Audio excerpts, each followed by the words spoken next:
সরকারের কর্মসূচি 1 মাসও তো হয় না, 1 মাসও হয় না।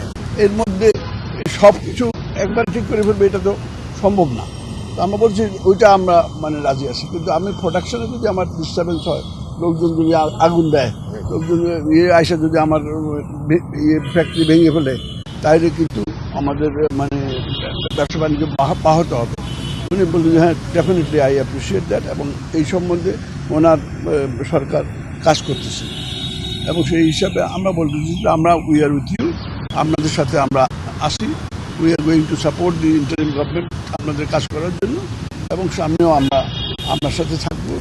কিন্তু আমাদেরকে আমাদের কাজকর্ম ব্যবসা বাণিজ্য করার জন্য সেই পরিবেশটা একটু এনশিওর করতে হবে, যাতে করে ল এনফোর্সিং এজেন্সিগুলো ঠিকভাবে কাজ করে। ভাই, আমরা দেখতে পাচ্ছি গত কয়েকদিন ধরে বেশ কয়েকটি শিল্প প্রতিষ্ঠানে আগুন দেওয়া হয়েছে, ঘটনা ঘটেছে, তাতে আপনার উদ্বেগ কিনা এবং এতে আপনারা ইনসিকিউর ফিল করছেন কিনা, এটার জন্য বিশেষ কি, এবং ওইটাকে উপলক্ষ করেই আমরা আজকের মিটিংটা মানে রিকোয়েস্ট করেছি, এবং উনি সাথে সাথে এগ্রি করেছে। এবং এগুলা তো ওনার আজকাল তো কোনো ইনফরমেশন ওই 1 ঘন্টা বা 10 ঘন্টার জন্য বসে থাকে না, information available in a minute. তো উনি সব কিছু ওনার ইনফরমেশনে আসে, এবং উনি বললেন যে ওনার সরকার সেভাবে কাজ করতেছে।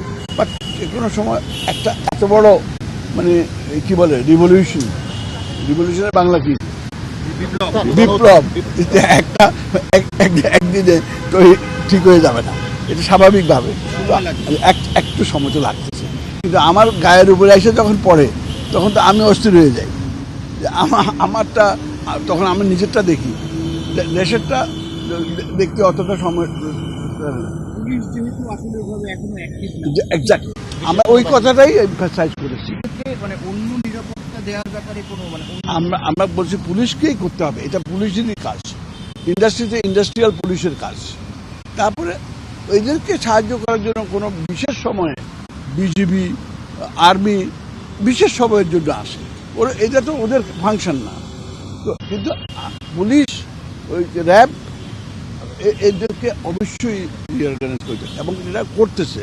যেটা একেবারে ভেঙে গেছিল সেটা তো আপনারা নিজেরাই জানেন যে বেশ কিছু ইয়ে হয়েছে, একটু সময় লাগতেছে। কিন্তু আমার গায়ের উপরে এসে যখন পড়ে, তখন আমি তো একটু অস্থির হয়ে যাই। এই জন্য যেটা বললেন যে গতকালকে পরশুদিন যেভাবে আঙুল লাগাচ্ছে, এরা কিন্তু আমার কোনো শ্রমিক না, এরা বাইরের লোক, বহিরাগত। কারা এটা আমরা জানি না, কারা এটা করতেছে। এটা এমনও হতে পারে যে এই সরকারকে একটু ব্যতিব্যস্ত করার জন্য, বিব্রত করার জন্য কিছু লোক এটার পিছনে আসে, থাকতে পারে। তো আমরা বলছি যে সব দিকে আপনি দেখি বিবেচনা করে আপনার ল এনফোর্সিং এজেন্সির সাথে কথা বলেন, ওদেরকে কথা বলে ওদেরকে সেভাবে আপনি ইনস্ট্রাকশন দেন। আপনারা কি সন্তুষ্ট উনি যে আশ্বাস দিয়েছে তাতে? না, উনি definitely he has appreciated this. বলে যে এটা যে আপনারা বলছেন, আমরা কালকে ওনাকে রিকোয়েস্ট করছি, আজকে উনি 10:30টার সময় দিয়েছে। অর্থটা কি, একটা মানে হেড অফ দি গভর্নমেন্ট আপনি করলেন আর কালকেই দিয়ে দিলেন, এটা তো হয় না। সাথে সাথে মানে হি হ্যাজ এগ্রিড। তো অতএব ইজ ভেরি পজিটিভ, আমরা এই সম্বন্ধে কোনো সন্দেহ নেই, এবং আমাদের support for the interim government is there, বাংলাদেশের মানুষের সাপোর্ট ইজ দেয়ার। কিন্তু এটাকে একটু স্ট্রিমলাইন করতে সময় লাগতেছে, কিন্তু আমাদের গায়ের উপরে আসে পড়াতে আমরা একটু ব্যতিব্যস্ত হয়ে গেছি। আপনারা আমাদেরকে সাহায্য করেন, যে প্লিজ। আমরা 6 জন,